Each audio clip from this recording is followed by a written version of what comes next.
Bienvenidos amigos y amigas a un nuevo capítulo de este podcast donde analizamos películas y hablamos del séptimo arte mejor conocido como cine. Esperamos se encuentren muy bien y disfruten del capítulo de hoy. Y este será especial, Diego, pero cabe recalcar que es el segundo del año y que venimos de un grandísimo capítulo en el que comenzamos con el tema del mes, la animación. Analizamos la mejor película de Spider-Man creada hasta la fecha, Spider-Man Into the Spider-Verse, así que si no lo han escuchado es momento de hacerlo, no se lo querrán perder. Correcto, Mafe, es momento de ponerse al día con sus capítulos preferidos, volver a escucharlos y, por qué no, repetir las películas. Pero bueno, vamos al punto. Estamos en un capítulo que, como Mafe mencionó, será especial, porque vamos a hablar de una película que mezcla lo mejor de la animación con la realidad. Una película que marcó una época no solo en el cine, sino en el deporte, y por supuesto una película que todos hemos visto. Se trata de Space Jam, el juego del siglo. Y supongo que todos pensarán, oh wow, una película más, súper especial el capítulo. Pero esto no es lo que lo hace especial. Lo que lo hace especial es que el día de hoy no estamos solos. El día de hoy abrimos las puertas y micrófonos de nuestro podcast a personas que creemos firmemente podrán darnos un mejor entendimiento de ciertos aspectos de la película. Personas que, como Diego y yo, son periodistas, locutores y, como no, grandes amigos. Esta es la primera vez que tenemos invitados especiales y que colaboramos con otras personas para hacer un análisis. Pero tal como lo dijimos en el último capítulo del 2022, a lo largo de este año serán muchos los invitados a nuestro programa.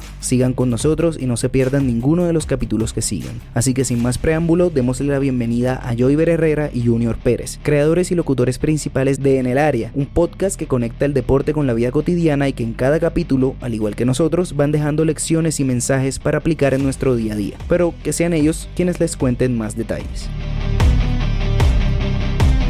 Hola a todos los oyentes de El Amanecer del Cine, es un placer para nosotros ser los primeros invitados a este excelente podcast. Yo soy Joyver Herrera y como parte de En el Área Podcast venimos a hacer lo que siempre hacemos, contar historias. Esta vez de una manera más resumida, pero al fin y al cabo haremos lo que nos gusta, relatar y como siempre lo haremos de deportes. Claro, Joyver, y antes que nada me presento, yo soy Junior Pérez y soy una de las dos voces de En el Área, donde, como mencionó antes Joyver, contamos historias deportivas. Pero al solo decir eso se queda corto, porque no solo nos enfocamos en sucesos y personajes deportivos, sino que vamos un poco más allá. Nuestro programa se basa en lo que llamamos historias universales. Eso hace que, aunque no les guste el deporte, cualquier persona puede estar encantado de oírlos, porque lo que queremos es que sean capaces de identificarse con ellas, pues antes que todo lo deportivo está el contexto social. Bueno, como pueden escuchar, son temas súper interesantes los que tratan en su podcast, así que si entre todos quienes nos escuchan hay algún amante de los deportes y de las historias de vida, pueden seguirlos y escucharlos. ¿En qué lugares, Joyver?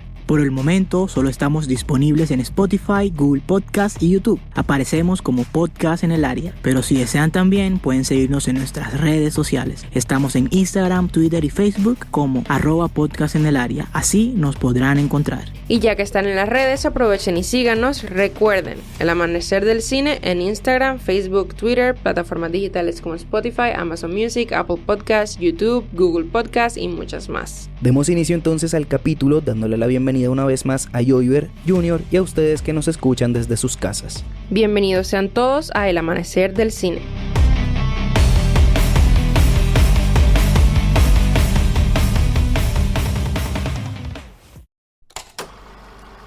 Escuchas El Amanecer del Cine.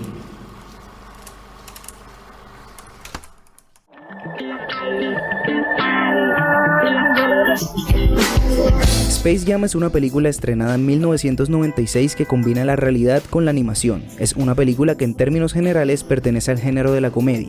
Fue dirigida por Joe Pytka y protagonizada por Michael Jordan. Pausa, Diego. No queremos que nuestros oyentes se confundan. Aquí no hablamos de Michael B. Jordan, el actor que protagoniza Creed, sino de Michael Jordan, el jugador de baloncesto que muchas personas consideran el mejor del mundo. Y cabe decir que estas consideraciones son del todo válidas, ya que Michael Jordan fue ganador de muchos premios durante su carrera en la NBA. De hecho, tuvo tantos logros como para ser considerado aún 20 años después de su último retiro como el mejor jugador de la historia del baloncesto. Fue 6 veces campeón de la NBA y en la sexta fue elegido como MVP. Además, fue 5 veces el mejor jugador del año y en una ocasión fue elegido como el mejor defensor. Pero como lo hacía todo, también ganó 10 veces el premio al máximo anotador de la liga, 6 veces más que el segundo con más títulos. A su vez, posee el mayor promedio anotador de la historia, pero hay más, porque en sus 14 apariciones en el Juego de Estrellas y las 11 veces que estuvo elegido para el mejor equipo de la temporada no son un dato menor. Excelentes aclaraciones y datos. Gracias Mafe y Junior. Pero bueno, prosigo. Esta película también contó con las actuaciones de una gran cantidad de jugadores de baloncesto de los 90 y de grandes actores como Bill Murray y Danny DeVito en la voz del villano de la cinta.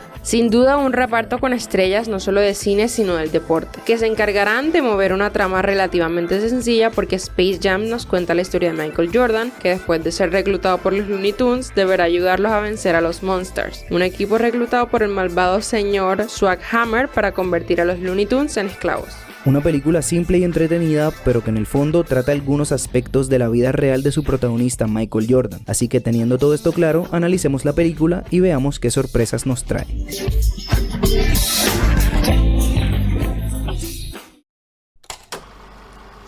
Dirección.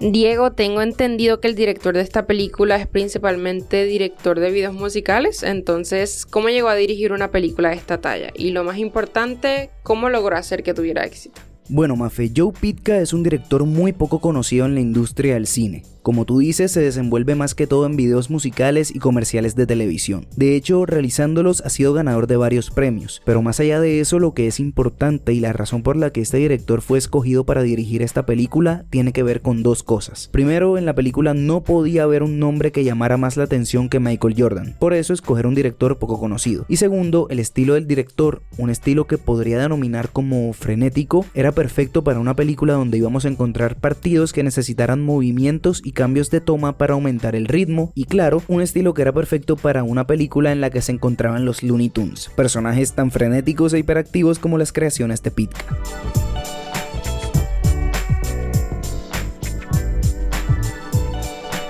Otro elemento que fue de suma importancia para la elección de este director fue el patrocinio de Nike sobre el protagonista Michael Jordan, porque Pytka era el encargado de realizar todos los comerciales de Nike que tenían que ver con el jugador de baloncesto, y de hecho fue él quien logró convertirlo en una superestrella con reconocimiento internacional y fanáticos alrededor del mundo. Así que en una especie de agradecimiento, Nike y el mismísimo Jordan intercedieron por Pytka ante Warner, para que fuera él, un director que ya conocía a la estrella, un director que se apegara al estilo necesitado y un director poco conocido, tomar el mandato de esta película. Las apuestas resultaron y Pytka logró realizar una película sobresaliente en la que la visión y la importancia estaba enfocada en el juego y en la relación de Michael Jordan con los Looney Tunes, que en medio de la trama hacían referencia a los compañeros del verdadero equipo de un Jordan que en esos momentos de su vida pasaba por momentos difíciles que la película, el director, los patrocinadores y el estudio no dudaron en aprovechar. No sé qué también hable esto de las entidades a cargo de sus estrellas y muchísimo menos de la forma de un director de tratar a sus actores, pero honestamente no hay forma de reprochar a una película que fue un éxito en taquilla y que además apoyó nuevos movimientos en la vida del protagonista. Pero para hablar de aspectos de la vida de Michael Jordan y por supuesto de su actuación en esta película, los invito a que entremos en el área.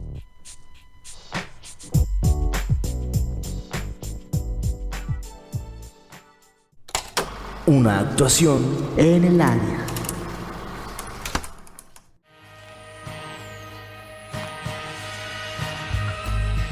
Antes de darle paso a nuestros invitados es necesario que digamos un par de cosas. Primero, la actuación de Michael Jordan deja muchísimo que desear en la película. Se entiende por el hecho que no es actor profesional sino jugador de baloncesto, pero de igual forma es necesario decirlo. No esperen una maravilla. Michael logra lo justo y obvio da lo mejor en su área, que es el baloncesto, cuando le toca moverse en ella. Lo segundo que queremos aclarar tiene que ver con el resto del elenco, porque la mayoría de las actuaciones que encontramos en la película son actuaciones de doblaje con actores que no vemos en pantalla, pero que nos deleitan y entretienen durante toda la película con sus voces. Nosotros creemos que en ellos es donde recae el 80% de la grandeza de la película y que hay que darle la misma importancia a los actores de doblaje que la que se le da a los actores comunes. Pero ese es un tema para otro capítulo, porque la estrella del día de hoy es Michael Jordan, así que Joyver Jr., el micrófono es todo suyo.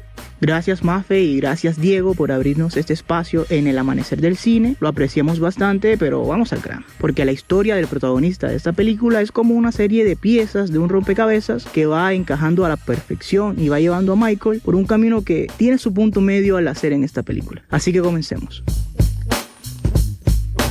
Michael Jordan nació en Brooklyn, Nueva York, el 17 de febrero en 1963, pero muy joven su familia se mudó a Wilmington, North Carolina, donde comenzó su vida deportiva, practicando fútbol americano, béisbol y por supuesto baloncesto. Curiosamente, en su etapa escolar como jugador de baloncesto, fue apartado del equipo en su segundo año de escuela porque su entrenador consideraba que no tenía lo suficiente para el deporte. Aún así, se supo reponer y consiguió una beca universitaria luego de graduarse de la preparatoria. Su destino fue la Universidad de North Carolina, la cual tenía uno de los mejores programas deportivos, o mejor dicho, tiene uno de los mejores programas deportivos en baloncesto universitario de los Estados Unidos. Allí desarrolló su ética de trabajo y consiguió ganar el campeonato universitario de 1982 y el premio al mejor jugador del campeonato en 1984. Ese mismo año se dio su llegada a la NBA, donde ganó el premio a novato del año y al poco tiempo comenzaría su leyenda en el mundo profesional.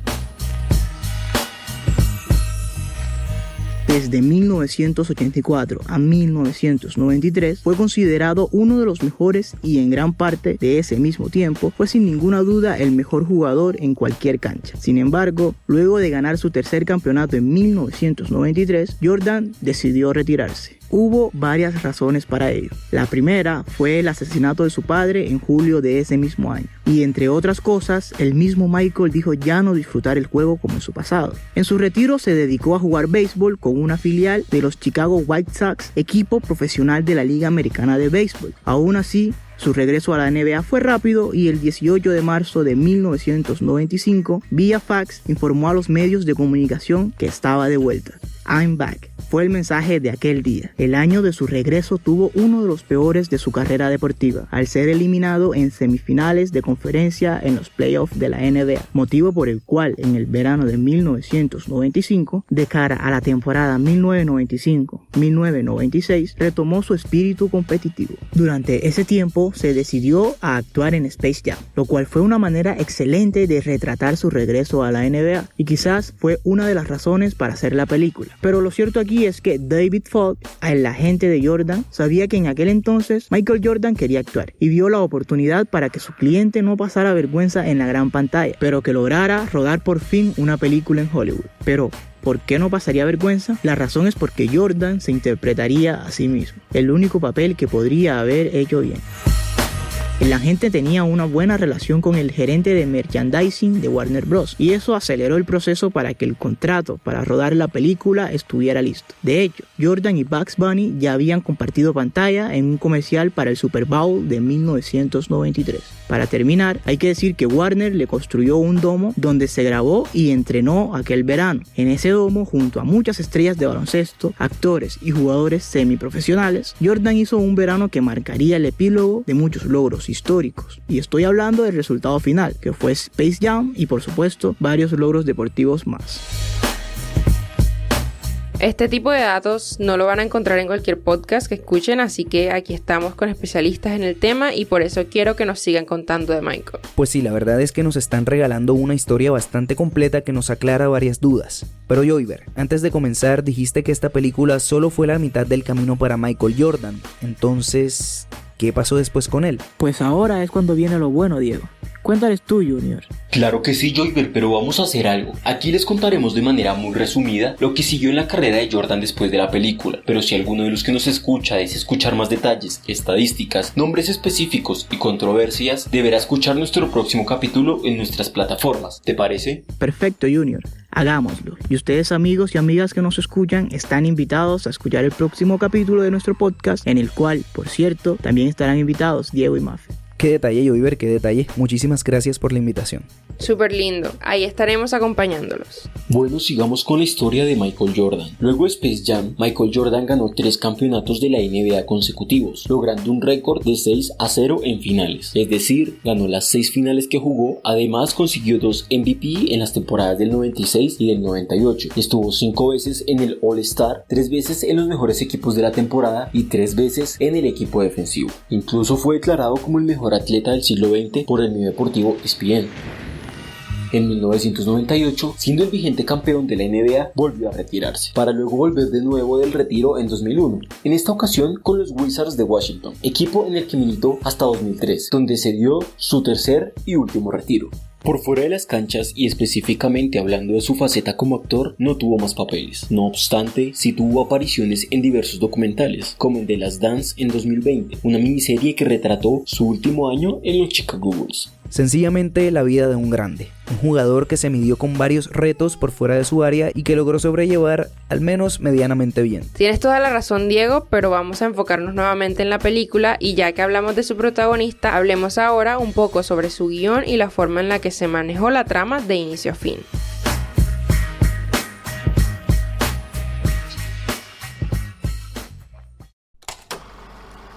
Guión y desarrollo de personaje.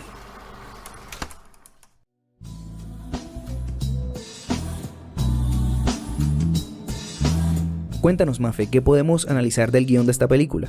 La verdad es que es una película que tiene un guión bastante sencillo, con los puntos necesarios de giro, donde se ven a los personajes enfrentarse a diferentes situaciones, mantiene cierta conexión con la realidad de la historia de Jordan, que para quienes no sabían, en 1994 se retiró del básquet para dedicarse al béisbol, y como es mostrado en la película, pues no le fue muy bien.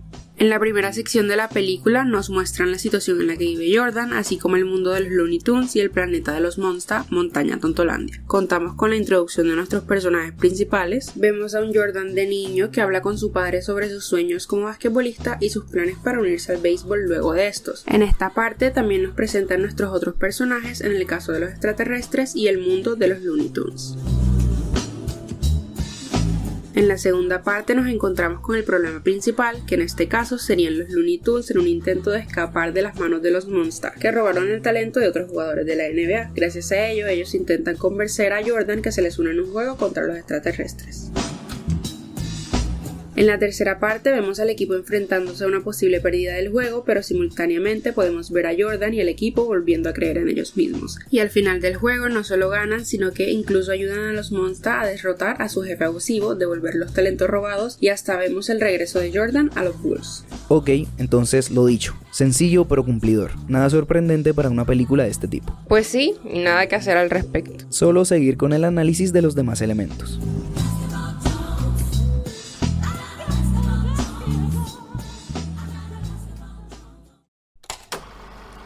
Montaje.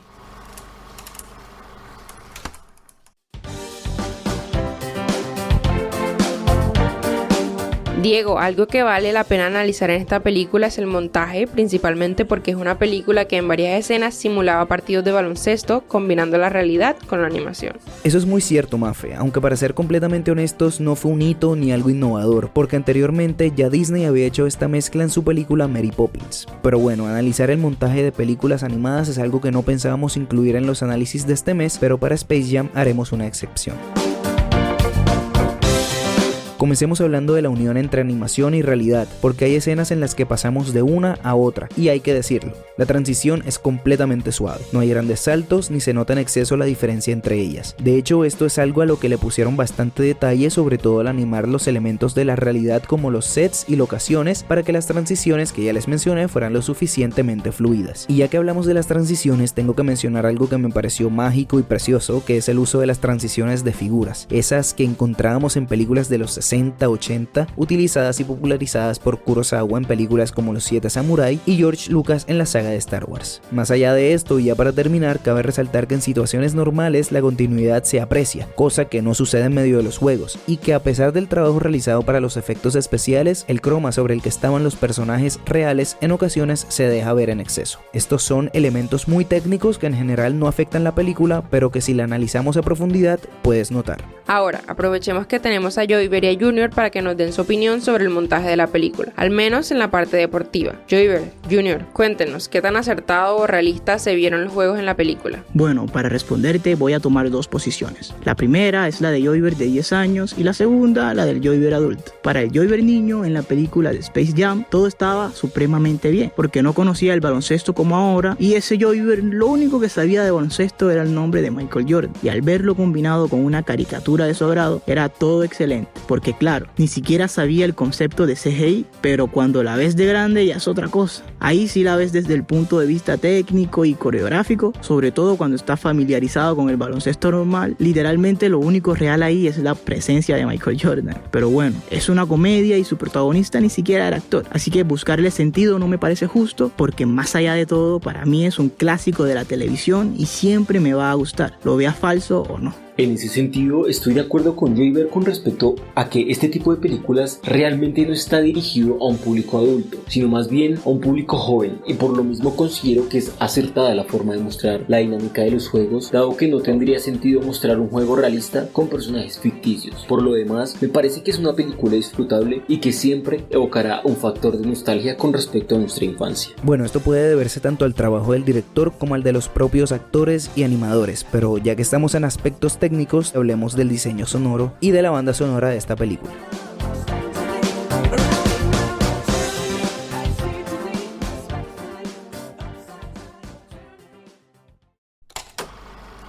Diseño de sonido.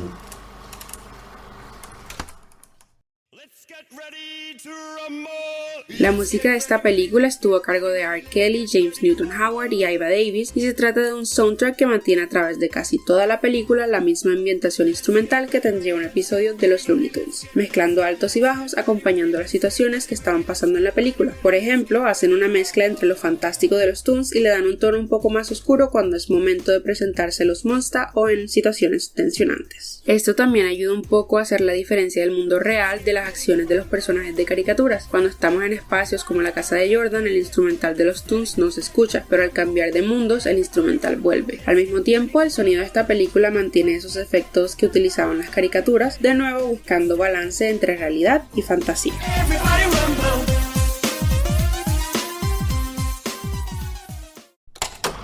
Diseño artístico.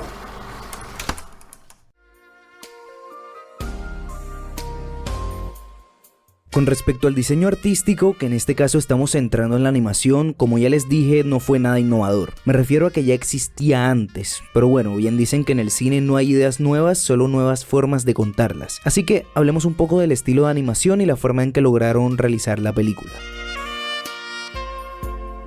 Debo comenzar hablando sobre los Looney Tunes. Para ello se utilizó la clásica animación en 2D que los acompañó desde su creación en 1930, pero con algunas mejoras, ya que en la película se intenta simular el 3D utilizando elementos de profundidad, sombras e iluminaciones, pero por las limitaciones de la época no se lograba una completa renderización en 3 dimensiones, al punto que en ocasiones los personajes se veían sobrepuestos en exceso sobre Michael Jordan y los lugares donde se encontraban.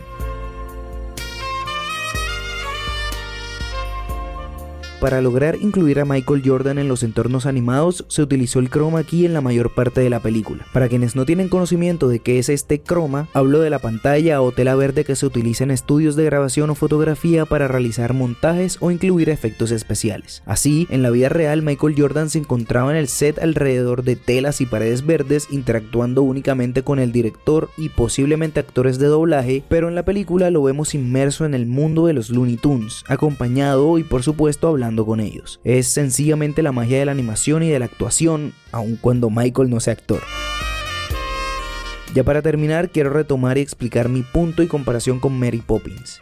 32 años antes de Space Jam se estrenó Mary Poppins, una película que al igual que esta mezcla la realidad con la animación. En esa época no existía la pantalla verde y muchísimo menos los efectos a computador. Todo debía ser realizado a escala, dibujado y posteriormente automatizado. En resumen, nada digital. Y aún así, esta película es una maravilla visual en la que pocas veces se logra diferenciar lo animado a lo real. Y en caso que se note es por decisión de los directores. Por eso he dicho varias veces que no es nada nuevo lo que realizaron en Space Jam. Tal vez lo mejoraron, tal vez lo modernizaron, pero sin duda alguna es algo de lo que se inspiraron e intentaron simular, porque al igual que en Mary Poppins, en Space Jam llevan a la animación los sets y locaciones. Al igual que en Mary Poppins, en Space Jam el protagonista interactúa con los personajes animados, y al igual que en Mary Poppins, la mayor parte de Space Jam fue grabada en un estudio en el que el fondo solo era una pared o una tela pintada. En Mary Poppins, pintada de fondos hermosos y animales bailarines, y en Space Jam pintada de verde. Así que resumiendo, no es nada nada nuevo, pero sin duda no deja de perder valor por innovar un estilo anteriormente implementado por Disney y hasta donde existen registros, creado por Winsor McCay en 1914 con su corto Yerty el dinosaurio. Tú lo dijiste al inicio, Diego, no fue nada nuevo, pero qué bien que lo hicieron. La verdad es que para la época en la que fue realizada esta película fue bastante diferencial y no parecía de los 90, porque incluso con todo y sus limitaciones se ve más realista que muchas de las realizadas el día de hoy.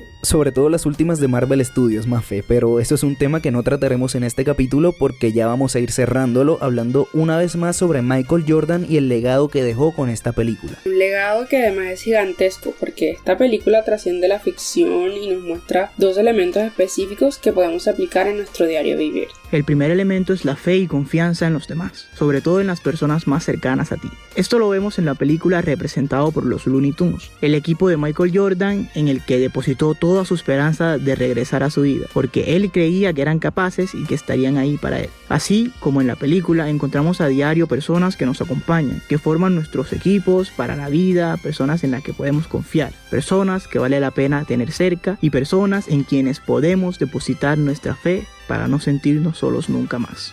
Y el segundo elemento es simple, nunca rendirse, aun cuando parece que ciertas cosas no se nos dan, porque todo depende del esfuerzo, la dedicación y la disciplina que le pongamos a todas y cada una de ellas. Todos podemos ser grandes en cualquier disciplina, siempre y cuando nos lo propongamos y luchemos hasta llegar al final. Seguramente nadie esperaría que una película animada tenga mensajes tan poderosos y pueda llegar a marcarnos, pero eso es lo que sucede con esta y con muchas otras películas de animación, que detrás de las risas, escenas de acción y contenido que cualquiera tomaría como infantil, se encuentra un objetivo más grande, un objetivo que nos incluye a todos.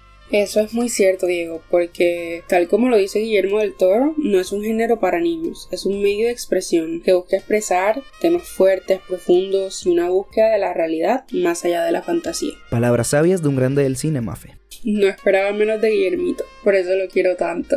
Pero bueno, vamos a terminar el capítulo con los datos curiosos y detrás de cámara que encontramos en Space Jam.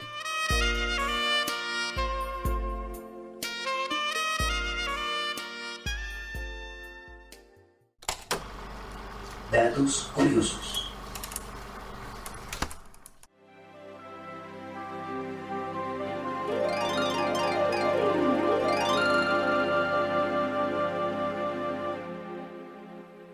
A ver, ¿qué datos tenemos el día de hoy? Ok, ahí voy. Primero, en esta película trabajaron alrededor de 700 personas desde 18 estudios diferentes. Número 2, a los jugadores que los Monstars le roban los talentos son jugadores reales de la NBA y se trata de Charles Barkley, Patrick Ewing, Muggsy Bogues, Larry Johnson y Sean Bradley.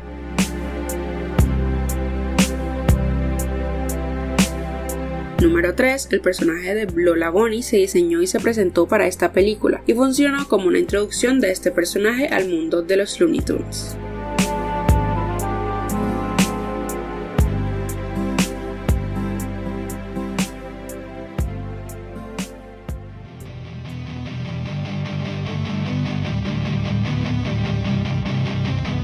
Amigas y amigos, hemos llegado al final. Esperamos hayan disfrutado de este capítulo y hayan aprendido con él. Les agradecemos a todos por acompañarnos el día de hoy y permanecer con nosotros. Recuerden seguirnos e interactuar en nuestras redes sociales. Estamos en Instagram, Facebook y Twitter. También recuerden suscribirse y activar las notificaciones en sus plataformas de preferencia. Estamos en Spotify, Amazon Music, Google Podcast, Apple Podcast, YouTube y para quienes nos escuchan por fuera de Colombia también estamos en Castbox y Radio Public. Diego, Mafe, antes que se acabe el capítulo quiero agradecerles nuevamente por abrirnos este espacio y por compartir los micrófonos con nosotros. Créanos que lo apreciamos bastante y que estamos muy agradecidos. Ha sido un placer y gracias a ustedes por brindarnos sus conocimientos. Y claro que no sea nuestra última colaboración. Así será. Recuerden la invitación que les extendimos para nuestro próximo capítulo en el que hablaremos sobre la vida de Michael Jordan. Claro que sí, Joyver. Ahí estaremos. Gracias nuevamente a todos. Nos escuchamos en una próxima ocasión y no lo olviden. Nosotros somos El Amanecer del Cine. Y... Eso es todo, amigos.